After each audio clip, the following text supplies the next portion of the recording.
गावे सोही तरे कल कलेश सब नाश सुख पावे सब दुख हरे। আমরা সারা জীবন কি প্রার্থনাটা করেই যাব?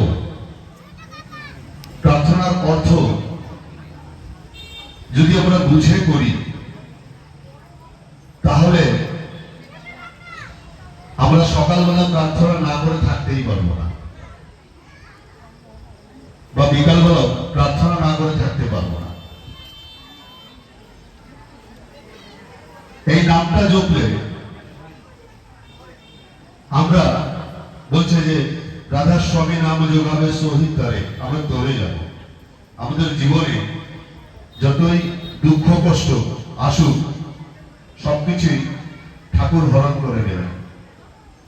এই লাইনটার অর্থটা এটাই। আরো আছে, আপনারা সবাই জানেন, কিন্তু অর্থটা যদি আমরা জানি তাহলে প্রার্থনাটা আরো সুমধুর হয় আর ভেতর থেকে বের হয়। তখন যাই হোক,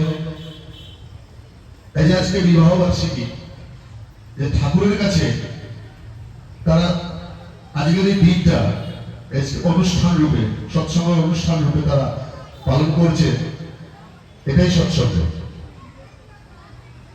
আর এটাই সৎসঙ্গী।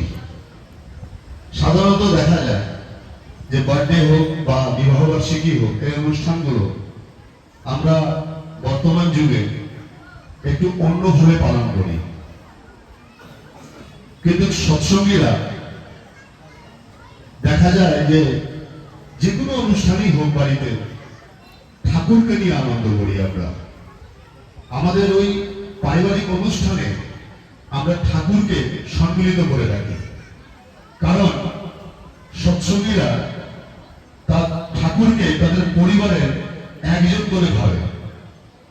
সে একজনকে পরিবারের মুরব্বী, সর্বে সর্বা। ঠাকুর আমাদের পরিবারের গার্জিয়ান, তাই আমাদের পারিবারিক অনুষ্ঠান